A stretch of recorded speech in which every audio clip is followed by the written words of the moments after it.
नमस्कार साथियों, संभव एकेडमी के ऑनलाइन प्लेटफॉर्म पर मैं बबीता कासनिया हिंदी की क्लास में आपका स्वागत करती हूं। दोस्तों, पिछली क्लास में हमने पढ़ा था संधि हमने पढ़ी थी कि संधि किसे कहते हैं, संधि की क्या परिभाषा होती है, संधि कितने प्रकार की होती है।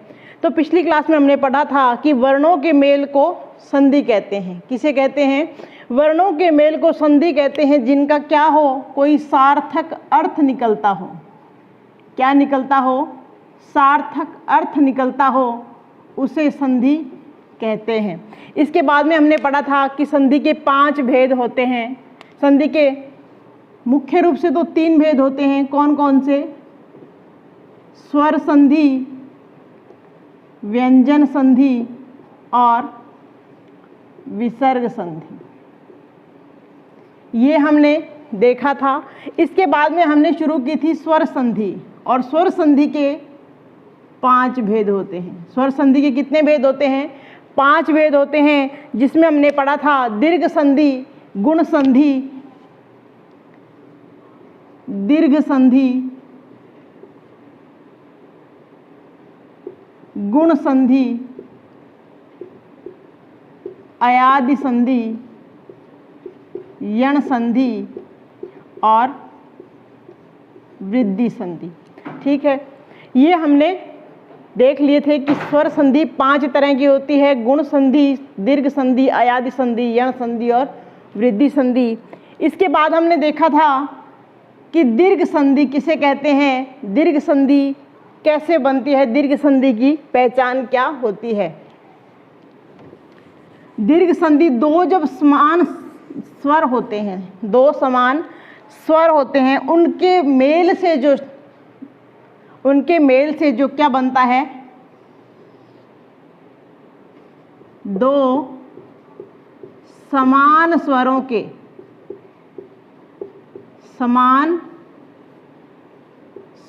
के मेल से बनने वाले क्या शब्द 2 समान स्वरों के मेल से बनने वाले शब्द कौन सी संधि में आते हैं? दीर्घ संधि में। कौन सी संधि में आते हैं? दीर्घ संधि में आते हैं। आज मैंने यहाँ पर पिछली क्लास में मैंने आपको दीर्घ संधि के जो सूत्र है जिसके द्वारा हम दीर्घ संधि को पहचान सकते हैं वो भी बता दिया था। क्या था सूत्र? कि अ, आ, ई, उ और उ। ये होता है प्लस का निशान, इसको कहते हैं धन भी कहते हैं और प्लस का निशान भी कह सकते हैं। इनका मेल जब, ऊपर वाले ये जो स्वर हैं, इनका मेल जब अपने समान अ, आ, ई, उ यानी कि अपने समान स्वर से होता है, तो इनके मेल से क्या बनता है? आ, ई और बड़ा ऊ। आ, बड़ी ई और बड़ा ऊ, ये बनता है। ये कौन सी संधि का है? दीर्घ संधि का। किस में बनते हैं ये? दीर्घ संधि में। तो आज मैं कुछ उदाहरण आपको बताने वाली हूँ दीर्घ संधि के, जिनके द्वारा हमें पता चलेगा कि दीर्घ संधि की पहचान कैसे करते हैं। पहले हम यहाँ अ धन अ बराबर आ, अ के योग से क्या बनता है? आ बनता है। तो इससे संबंधित जो उदाहरण है, जो एग्जाम्पल हैं, वो अभी हम देख लेते हैं। मैंने यहाँ लिखा है दिन आंक। मैंने यहाँ लिखा है दिन आंक। शब्द को तोड़ने की कोशिश कीजिए। जहाँ से संधि की पहचान होती है, जहाँ से आपको लगता है कि ये संधि हो सकती है, तो शब्द वहीं से टूटेगा। ठीक है, जैसे ये है दिन आंक, दी न आधा इसलिए लिखा है, हलंत लगाया है। हलंत का मतलब होता है आधा, क्योंकि मैं इसमें से ये अ स्वर निकाल रही हूँ। ठीक है, दिन अ और ये आंक हो गया। ठीक है, दिन अ आंक। तो ये अ और अ मिलके क्या बनेंगे? आ बनेंगे। आ बनने से क्या बन जाएगा? दी, न, आ और क। ठीक है, तो ये मिलकर क्या बनेगा? ये स्वर इसमें चला जाएगा। ठीक है, ये स्वर आ इसमें चला जाएगा तो क्या बनेगा? दी ना क दिनांक, क्या बनेगा? दिनांक। अब अगर हमें यहाँ से देखना हो कि ये कौन सी संधि है, तो आपको संधि की पहचान कहाँ से हो रही है? आ की जब मात्रा आ रही है तो आपको देख लेना है कि संधि कौन सी है, दीर्घ संधि है, तो इसके टुकड़े भी यहीं से होंगे, इसके टुकड़े भी यहीं से होंगे। इसको इधर और इधर दो टुकड़ों में यहीं से बांटा जाएगा। इसी से आपको पता चलेगा ये कि कौन सी संधि है, दीर्घ संधि है। इसके बाद में आगे वाला उदाहरण अभी हम देखते हैं। ये क्या बना? इतना डीपली मैं आपको इसलिए पढ़ा रही हूँ ताकि एग्जाम में कोई भी आपका प्रश्न गलत ना हो। ज़्यादातर हम रट लेते हैं, रटने से ही नहीं होगा, संधि को समझने से ही वो आती है। ये क्या है? सूर्य धन अस्त। सूर्य धन अस्त है तो य, इसमें से मैंने अ निकाल दिया है यहाँ, ठीक है, और ये अस्त लिखा हुआ है। एक एक एग्जाम्पल जो उदाहरण है उसे मैं तोड़ तोड़ कर आपको बहुत अच्छे से समझा रही हूँ, बहुत ध्यान से देखिएगा। ये अ मैंने यहाँ य से निकाल लिया है तो य में हलंत लग गया है, ये स्वर रहित हो गया है, ठीक है। ये अ यहाँ आ गया है और ये अ अस्त वाला ये अ है, ये दोनों मिलके क्या बन जाएंगे? आ बन जाएंगे। क्या बन जाएंगे? आ बन जाएंगे। तो सूर्य हलंत यहाँ है आ, और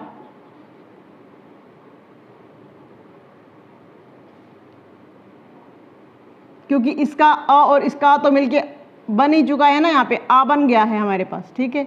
तो क्या बना? सूर्या, ठीक है, सूर्या, और ये स्त, सूर्यास्त। क्या बनेगा? सूर्यास्त, ठीक है। सभी एग्जाम्पल्स को, सभी उदाहरणों को बार बार जब करके देखेंगे तो आपका कोई प्रश्न गलत नहीं होगा। मैं जैसे समझा रही हूँ आप उसे भी ध्यान से अगर देख लेंगे तो इसके बाद आपका कोई प्रश्न गलत होने की कोई संभावना नहीं है। महाआश्य, ये ह के अंदर से मैंने स्वर निकाल दिया है, आ यहाँ आ गया है और आश्य यहाँ आ गया है, ठीक है। ये आश्य, ये वाला मैंने लिखा है।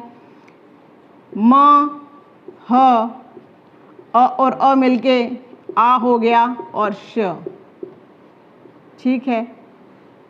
अब आप ये मत सोचना कि मैंने यहाँ पर हलंत क्यों नहीं लगाया, क्योंकि ये स्वर अलग है इससे और ये शब्द हैं ये अलग हैं, ठीक है।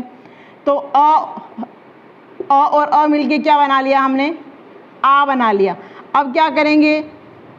इसके साथ में मैं आ जोड़ दूंगी तो क्या बनेगा? महा धन श, क्या बना? महाश्य, ठीक है। इससे बनेगा महाशय, महाधन आश्य, महाशय। एक एक शब्द को मैं आपको बहुत अच्छे से समझा रही हूँ ताकि आपको सारी संधि अच्छे से समझ आ जाए। तो इसको जोड़ने से हम क्या बनाएंगे? ये शब्द महाशय, इस तरह जैसे अभी मैंने आपको समझाया वो शब्द ऐसे बनेगा। चिकित्सालय, चिकित्सा, चिकित स से हमने आ निकाल दिया है, धन आलय, ठीक है। अब क्या होगा? ये अ और ये अ, आ और आ दोनों मिलके आ ही बनेंगे, आ और धन लय। और ये क्या है? चिकित स क्यों है? क्योंकि आ मैंने यहाँ से अलग कर दिया है। अब ये क्या बन गया? चिकित और स के अंदर ये आ गया तो सा, चिकित्सालय यानी कि हॉस्पिटल, ठीक है।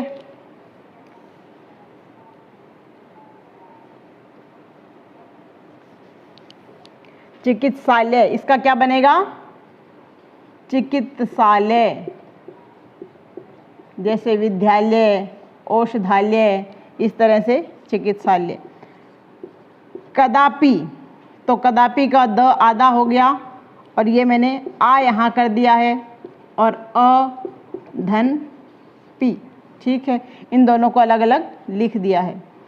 तो क द आ और अ मिलके क्या बनेंगे? आ और पी, ठीक है। ये आ इसके अंदर जुड़ेगा तो क्या बनेगा? द को आ मिला तो दा, कदापि, ठीक है। इससे क्या बनेगा? कदापि।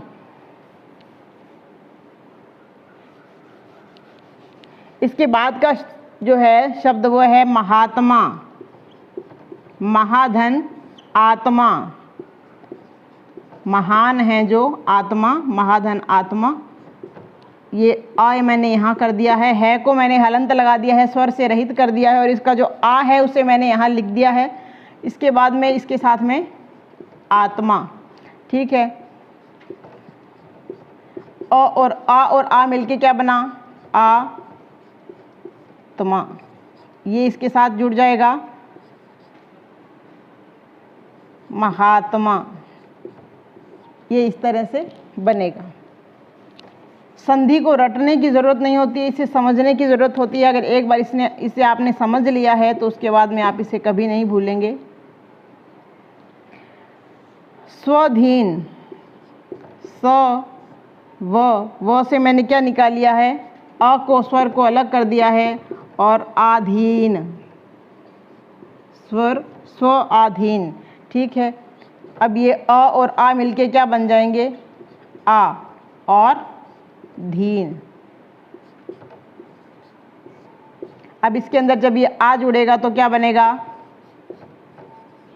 स्वाधीन। क्या बन जाएगा, स्वाधीन। तो इसका बनेगा स्वाधीन। अब ये है अंड और आकार। अंड, इसको आधा कर दिया है, स्वर से रहित कर दिया है, अ इसमें से निकल गया है, और आकार।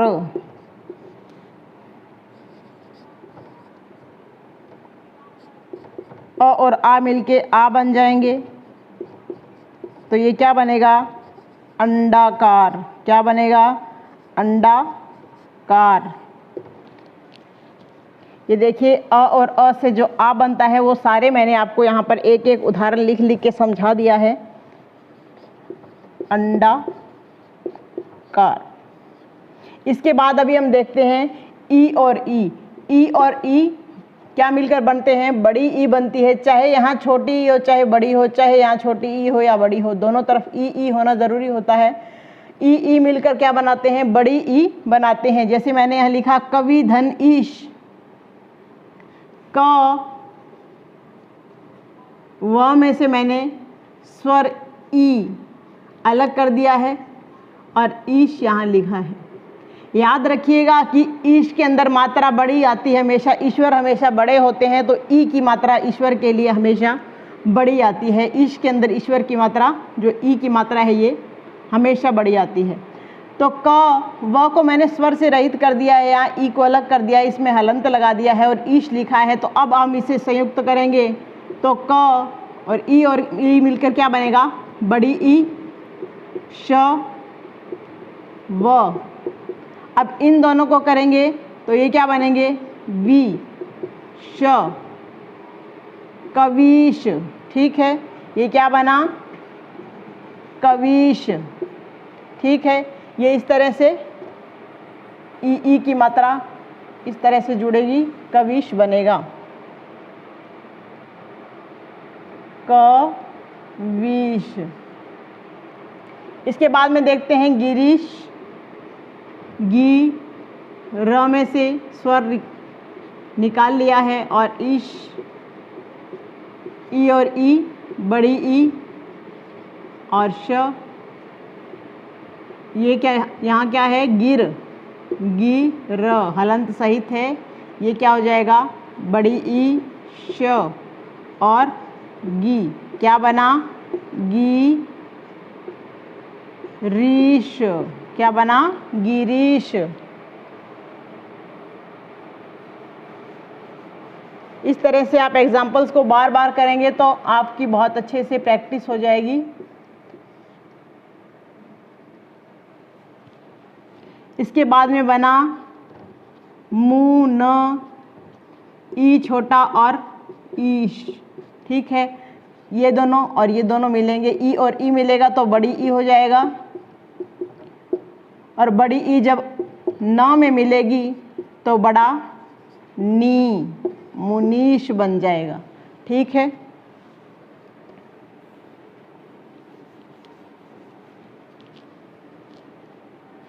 मुनीश।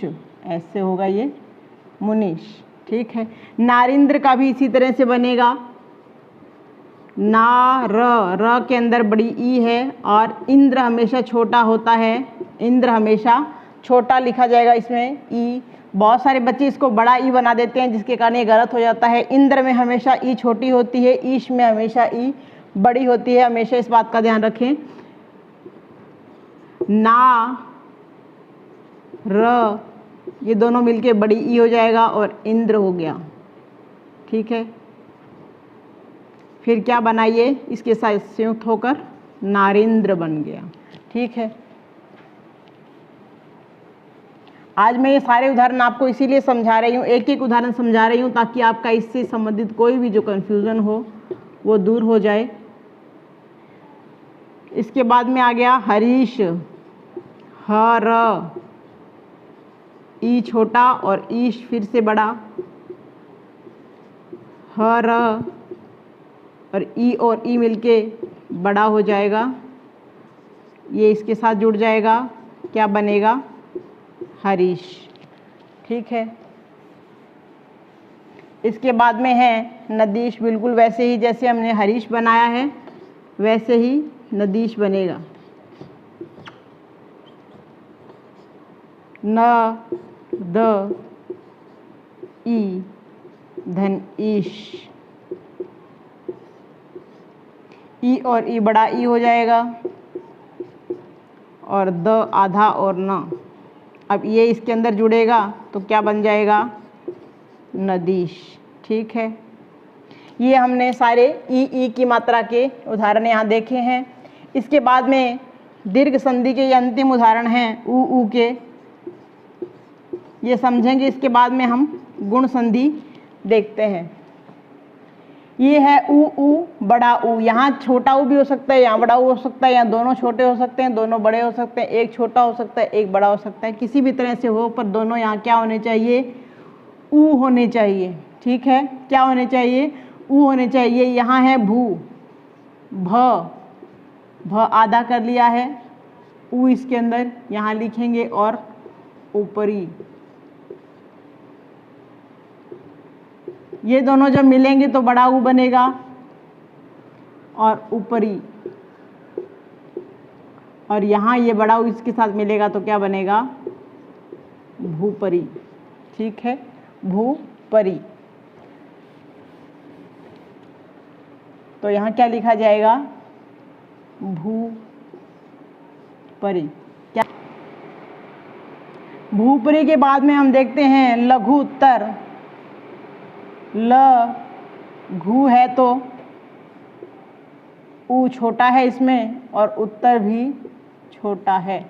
ठीक है, ल घ और ऊ मिलके क्या बनेंगे, बड़ा ऊ बनेंगे और उत्तर। अब ये इस घ में मिल जाएगा तो क्या बनेगा, लघुत्तर। इस तरह से बन जाएगा। इसके बाद में हम देखते हैं विधुद्य, वधुद्य, विधुद्य भी है, हाँ विधुद्य, लघुत्तर, ये बनेगा लघुत्तर। भानुद्य भी इस तरह ही बनेगा कि न का ऊ निकल जाएगा और उदय। ठीक है, इसमें से फिर क्या हो, इसमें से मैंने ये क्या किया है, बड़ा ऊ है इसे अलग कर दिया है, स्वर से रहित करके यहाँ हलंत लगा दिया है। अब न, ये ऊ और ये ऊ दोनों बड़ा ऊ बनाएंगे और उदय, ये इसके अंदर स्वर में जुड़ जाएगा तो क्या हो जाएगा, भानुदय। क्या हो जाएगा, भानुदय।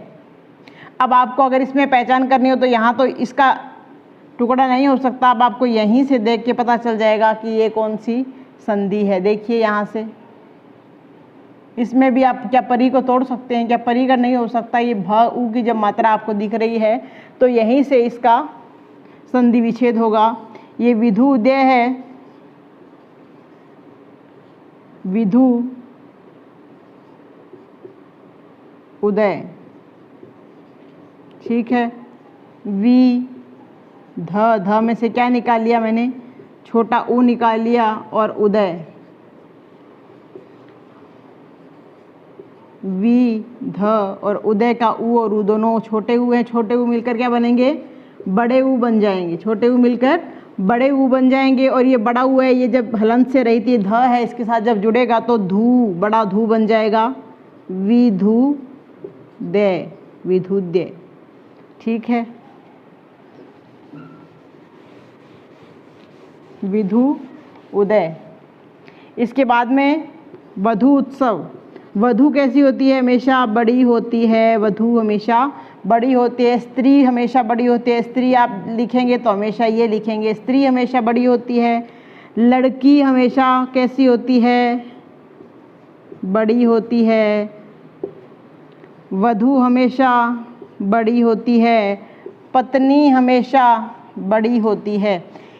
याद रखिएगा ये जो सभी शब्द हैं इनमें बड़ी ई की मात्रा ही आती है, क्योंकि स्त्री होती है वो हमेशा बड़ी होती है, लड़की भी हमेशा बड़ी होती है, वधू बड़ी होती है, सब में बड़ी ऊ की मात्रा आती है। कभी भी आपको अगर जो शब्द है शुद्धि के अंदर इस तरह से आ जाता है, श्रीमती के अंदर भी देखिए, श्रीमती हमेशा बड़ी होगी, श्रीमती क्या होगी, हमेशा बड़ी होगी। तो ये 4-5 शब्द हैं, इनमें से ज़रूर आता है एक आधा, और ये आप हमेशा ध्यान रखिएगा। जो 5-6 शब्द मैंने बताए हैं इनके अंदर हमेशा बड़े ऊ की मात्रा आती है। हमेशा लड़की कैसी होगी, लड़की कैसी होती है, हमेशा बड़ी होती है। पत्नी कैसी होगी, घर में सबसे बड़ी होगी। श्रीमती, औरत कौन है, श्रीमती सबसे बड़ी है। इसके बाद में क्या था, लड़की, पत्नी, कुमारी, कुमारी, सब में इनमें बड़ी ई की मात्रा आती है। इस तरह का कोई भी शब्द आ जाए उनमें सब में बड़ी ई की मात्रा आती है। वधू, वधू हमेशा बड़ी होती है, वधू में बड़ी ऊ की मात्रा होती है, बड़ी ही मात्रा इनमें आती है। वधू उत्सव अभी हम देख रहे हैं, वधू उत्सव, व में से वधू, ध में से ऊ अलग कर दिया हमने, बड़ा ऊ, और उत्सव। ठीक है, ये दोनों मिलके क्या हो जाएगा, बड़ा ऊ हो जाएगा, उत्सव बन जाएगा। और ये इसके साथ में जब मिल जाएगा तो क्या हो जाएगा, धू। ठीक है, वधूत्सव। ये इसके साथ में मिलके इसने बड़ा ऊ बनाया, बड़ा ऊ की मात्रा इसके साथ में जुड़ गई तो वधू उत्सव, ये इस तरह से बन जाएगा। इसी तरह से गुरु उपदेश होगा, गुरु धन उपदेश, गु र आधा हो जाएगा, धन ऊ हो जाएगा, धन उपदेश हो जाएगा। जब ये दोनों जुड़ेंगे ऊ और ऊ तो मिलकर क्या बनाएंगे, बड़ा ऊ बनाएंगे। ठीक है, जब ये दोनों बड़ा ऊ बनाएंगे और ये इसके साथ मिलेगा तो गुरु और उपदेश, गुरु उपदेश हो जाएगा। ठीक है, इसके साथ में हम अगली अपनी क्लास है उसमें देखेंगे गुण संधि, और गुण संधि के इसी तरह से उदाहरण देकर मैं आपको बहुत ही अच्छी तरह से गुण संधि समझाने वाली हूँ। तो चलिए मिलते हैं अगली क्लास में। संभव एकेडमिक की जो ऑनलाइन क्लासेस है उन्हें देखिए, चैनल को सब्सक्राइब कीजिए, वीडियोज़ को लाइक कीजिए, शेयर कीजिए और कमेंट ज़रूर कीजिए।